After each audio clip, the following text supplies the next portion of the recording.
Okay, guys, I think we're ready for page 2.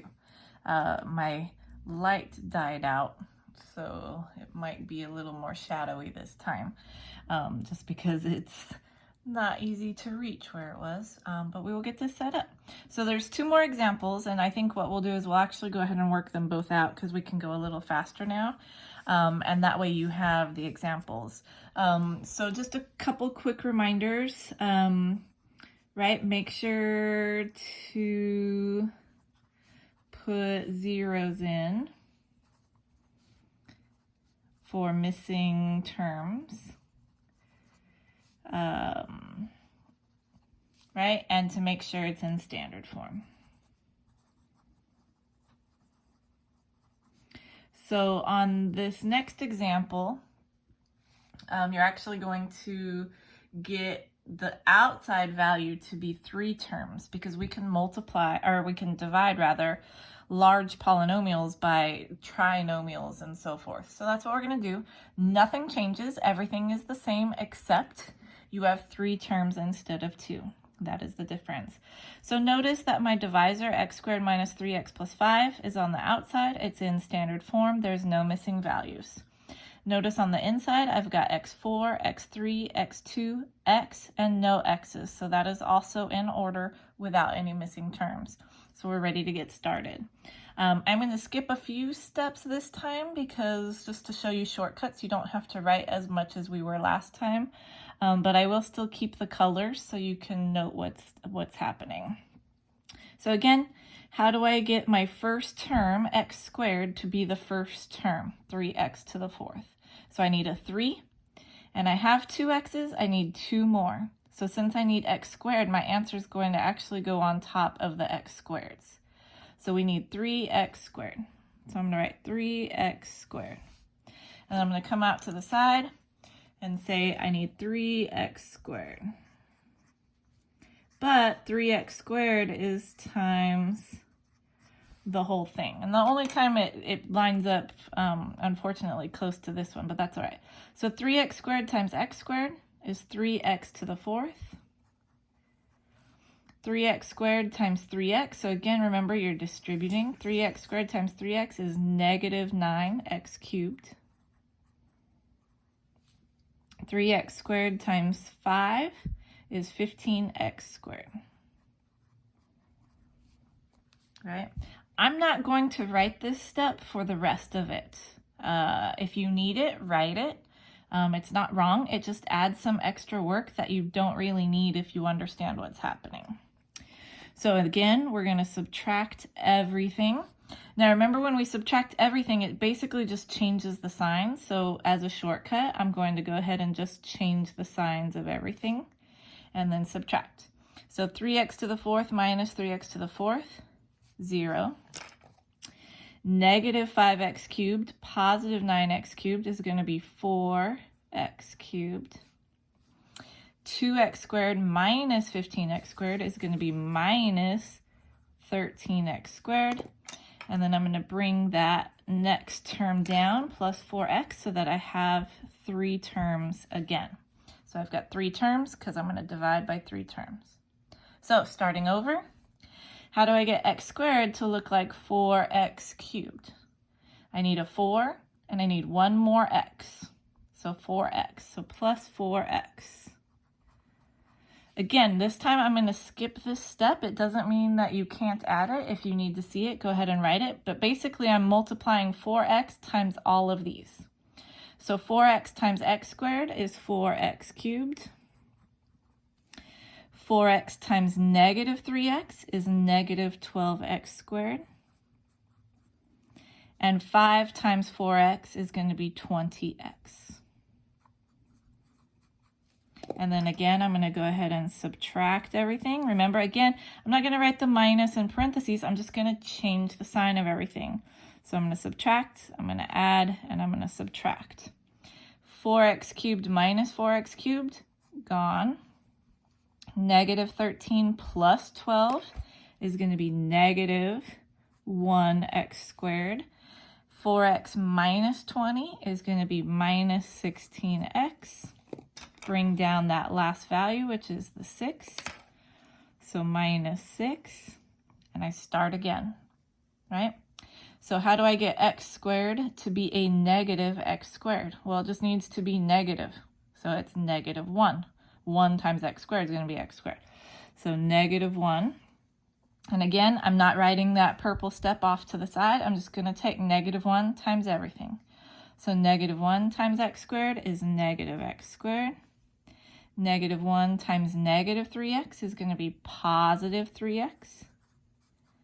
Negative 1 times 5 is going to be negative 5.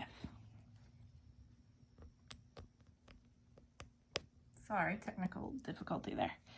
So then I'm going to, again, subtract everything. When I subtract everything, the sign changes everything. So negative x squared plus x squared, 0. Negative 16, negative 3 is going to be negative 19. Negative 6 plus 5 is going to be negative 1. There's nothing else to bring down, so this is my remainder. So when we write our answer out, for some reason it's all the way at the bottom. It gives you a whole lot of space to write. We're just going to go ahead and write our answer as 3x squared plus 4x minus 1. And then you have to deal with the remainder. So we're going to say plus negative 19x minus 1 all over, because it's got to be that fraction, what we divided by, which was x squared minus 3x plus 5. And that's my answer. So here's my answer and the quotient and the remainder. All right, so if you want, stop and try the next one on your own, or stop it when you want and try it and see what you get, or just keep following with me. But let's go ahead and do number 4, just so that we have one last example, and then we'll be all set.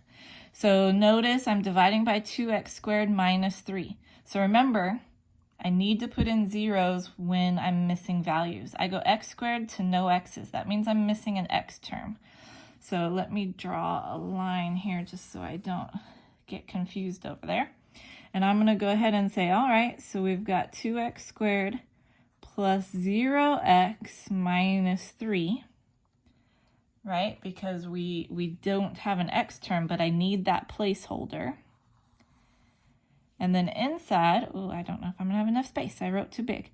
So we've got 10x to the 4th minus 4x cubed minus 13x squared plus 6x. So far so good, right? 4, 3, 2, 1, and none.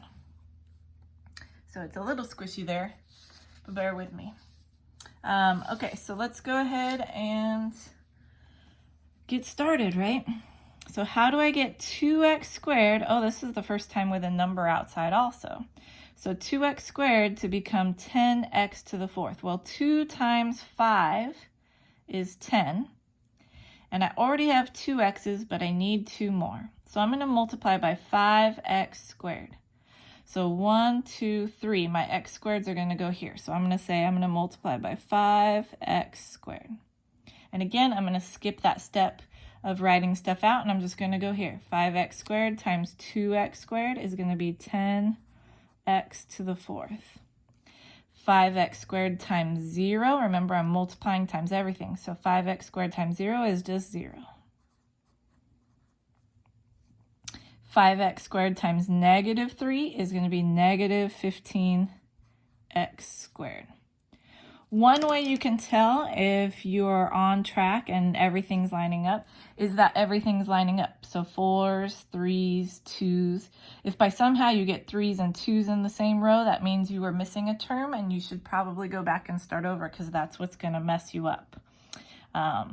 Again, subtracting, we're just going to change the signs of everything. Right? 10x to the 4th minus 10x to the 4th is going to go away. Negative 4 and zeros is going to stay negative 4. Negative 13, positive 15 is going to be positive 2x squared. And I'm going to bring down the 6x. Sorry, it's going to get a little squishy over there, so I'm going to try to write off to the left a little bit. start over, right? Here we are. We got a new dividend. So how do I get 2x squared to be negative 4x cubed? Well, 2 times negative 2 is going to be negative 4. So this needs to be negative 2. And then I have 2 x's, but I need 3. So I need 1 more. And again, x should all line up.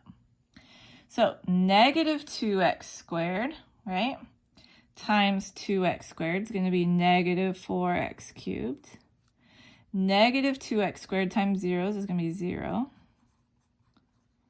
Negative 2x times negative 3, negative is going to be plus 3 times 2 is 6x.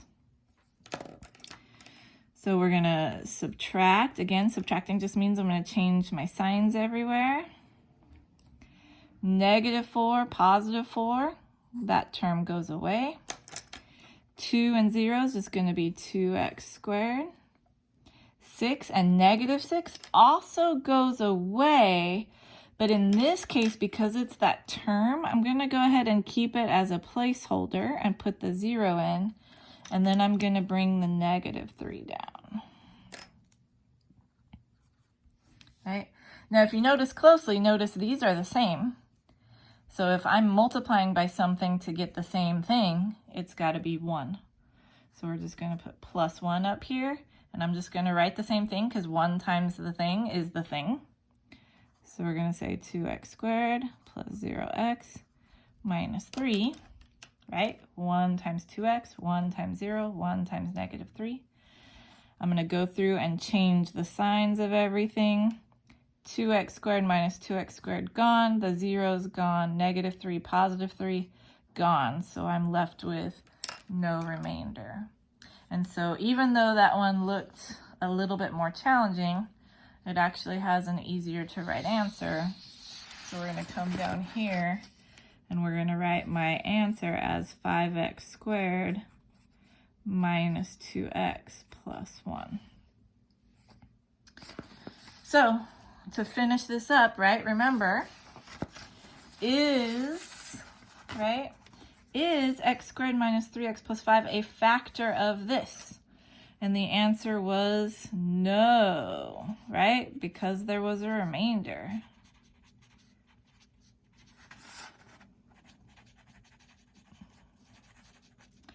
Is 2x squared minus 3 a factor of 10x squared? Or 10x to the 4th, excuse me.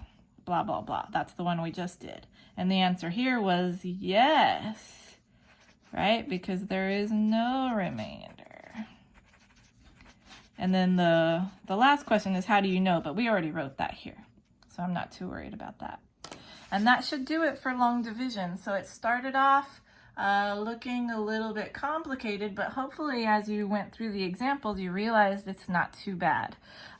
It does take a little bit of work, but it's, I don't want to say fun because you guys don't think it's fun, but it's fun to kind of cross stuff out and eliminate and work your way down to the answer. So that's it for long division. I will talk to you guys later. Hope you're all well. All right, bye-bye.